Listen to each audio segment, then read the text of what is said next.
ഈ ഒമർ ലുലുവിന്റെ നല്ല സമയം എന്നൊരു ആ സിനിമ, ആ അതിന്റെ റെക്കോർഡിങ്ങിനായിട്ട് ഒരു ഓട്ടോയിൽ വന്ന് അഭയ ഇറങ്ങുന്നു. ആ, ആ, ഒരു റെക്കോർഡിംഗ് സ്റ്റുഡിയോയിൽ പോയി തിരിച്ചു വരുന്നു. മാധ്യമങ്ങളെല്ലാം കൂടെ മയക്കും പിടിച്ചുകൊണ്ട് നിങ്ങളുടെ ബ്രേക്കപ്പിന്റെ കാര്യം ഇങ്ങനെ ചോദിക്കുകയാണ്. ഞാൻ ആ രംഗം കണ്ടപ്പോൾ എനിക്ക് എന്തോ പോലെ തോന്നി, എന്താണ് എനിക്ക് തോന്നിയെന്ന് അറിഞ്ഞോളൂ. പക്ഷേ അഭയ വളരെ ബോൾഡായിട്ട് നോ കമന്റ്സ് എന്ന് പറഞ്ഞു. അതിൽ നിന്ന് മാറി നടക്കുകയോ അവരെ വഴക്ക് പറയുകയോ ഒന്നും ചെയ്യാതെ നോ കമന്റ്സ് എന്ന് ബോൾഡായിട്ട് പറയുന്നു.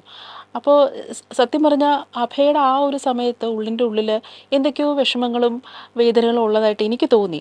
ആ വീഡിയോ കണ്ട് എനിക്ക് തോന്നി. എന്തായിരുന്നു ആ സമയത്ത് ഇത്രയും മാധ്യമങ്ങൾ ഇങ്ങനെ ചോദ്യങ്ങളായിട്ട് വരുമ്പോൾ അതിനെ ഫേസ് ചെയ്യാനുള്ള ആ ഒരു ധൈര്യം ഉണ്ടല്ലോ, അത് എങ്ങനെയാണ്, എവിടെ നിന്ന്? because I don't want people to know about my family life or what I lived. അത് that is not their personal thing. അത് അവര് ഞാൻ പറയുമ്പോൾ മാത്രമാണ് അത് നിങ്ങൾക്ക് കേൾക്കാൻ ഓക്കെ ആവുന്നത്.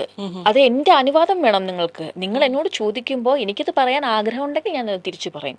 ഇല്ലാത്തിടത്തോളം കാലം നിങ്ങളത് അറിയേണ്ട ആവശ്യമില്ല.